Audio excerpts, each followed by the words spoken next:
Assalamualaikum warahmatullahi wabarakatuh. Perkenalkan, nama saya Muhammad Arafif Firdausdiulhaq dengan NIM 09-2024-09-0016. Di sini saya akan menjelaskan materi Konstitusi Negara Republik Indonesia.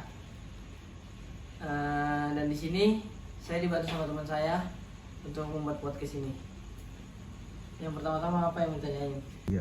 Yang pertama yang ingin saya tanyakan tentang konstitusi.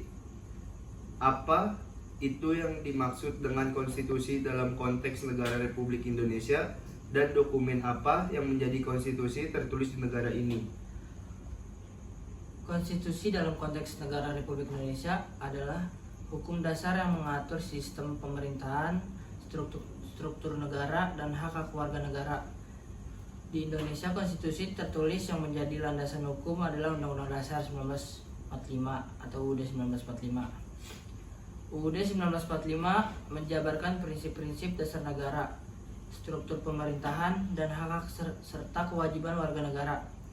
Pengertian konstitusi adalah hukum dasar yang mengatur sistem pemerintahan dan struktur negara. Yang kedua, ada sejarah pembentukan UUD 1945. UUD 1945 disusun oleh Panitia Persiapan Kemerdekaan Indonesia atau PPKI pada tanggal 18 Agustus 1945.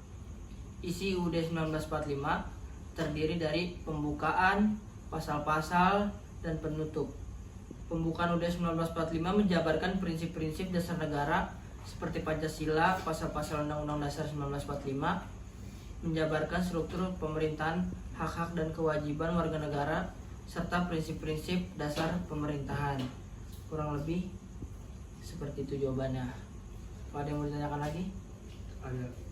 Yang kedua, bagaimana peran UUD 1945 dalam mengatur sistem pemerintahan Indonesia? Undang-Undang Dasar 1945 memiliki peran penting dalam mengatur sistem pemerintahan di Indonesia, yaitu yang pertama, menentukan struktur negara. UUD 1945 menentukan bahwa Indonesia adalah negara kesatuan yang berbentuk republik. Yang kedua, mengatur hak dan kewajiban warga negara. UUD 1945 menjabarkan hak-hak dan kewajiban warga negara seperti hak untuk hidup, hak untuk kebebasan, dan hak untuk kewajiban untuk mematuhi hukum. Yang ketiga, ada menentukan prinsip-prinsip dasar pemerintahan. Undang-Undang Dasar 1945 menentukan prinsip-prinsip dasar pemerintahan seperti kedaulatan rakyat, demokrasi, dan keadilan sosial. Yang keempat, mengatur hubungan antara lembaga negara. Undang-Undang 1945 mengatur hubungan antara lembaga negara seperti hubungan antara Presiden dan DPR. Jawaban nomor 2. Ada lagi yang mau ditanyakan? Lanjut pertanyaan ketiga ya. Iya. Apa perbedaan antara UUD 1945 sebelum dan sesudah dilakukan amandemen? Berikan contohnya. Undang-Undang Dasar 1945 telah mengalami beberapa kali amandemen sejak pertama kali disahkan pada tahun 1945. Perbedaan antara UUD 1945 sebelum dan sesudah amandemen adalah: yang pertama, struktur pemerintahan. Sebelum amandemen UUD 1945 memiliki struktur pemerintahan yang lebih sentralis dan presidensial. Setelah amandemen, struktur pemerintahan menjadi lebih demokratis dan desentralisasi. Yang kedua, ada kekuasaan presiden. Sebelum amandemen, presiden memiliki kekuasaan yang sangat besar. Setelah amandemen, kekuasaan presiden dibatasi dan ada mekanisme checks dan balance yang lebih efektif. Yang ketiga, ada hak-hak warga negara. Setelah amandemen, Undang-Undang Dasar 1945 menjabarkan hak-hak warga negara yang lebih luas dan lebih spesifik. Kurang lebih jawaban seperti itu nomor 3. Perbedaan antara Undang-Undang 1945 sebelum dan sesudah amandemen. Selanjutnya, Pertanyaan yang keempat, bagaimana hubungan antara konstitusi UUD 1945 dengan hak asasi manusia di Indonesia? Undang-Undang Dasar 1945 menjamin hak-hak asasi manusia seperti yang pertama, ada hak untuk hidup. Undang-Undang Dasar 1945 menjamin hak untuk hidup dan melarang perbuatan yang dapat mengancam nyawa seseorang. Yang kedua, hak untuk kebebasan.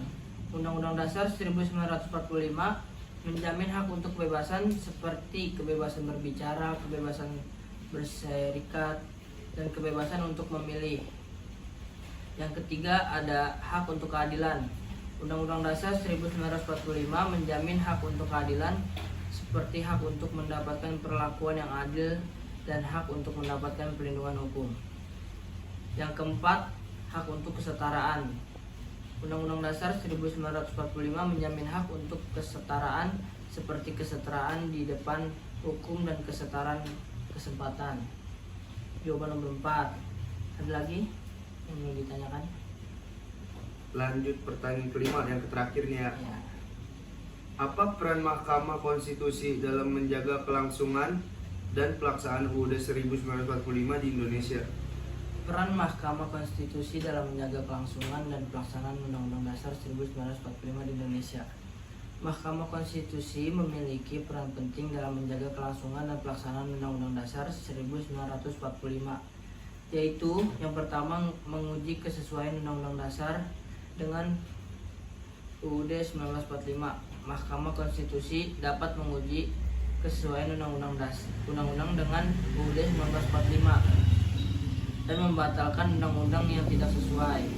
Yang kedua, menyelesaikan sengketa tentang wewenang lembaga negara. Mahkamah Konstitusi dapat menyelesaikan sengketa tentang wewenang lembaga negara dan memastikan bahwa lembaga negara menjalankan wewenangnya sesuai dengan UUD 1945. Yang ketiga, mengawasi pelaksanaan Undang-Undang Dasar 1945.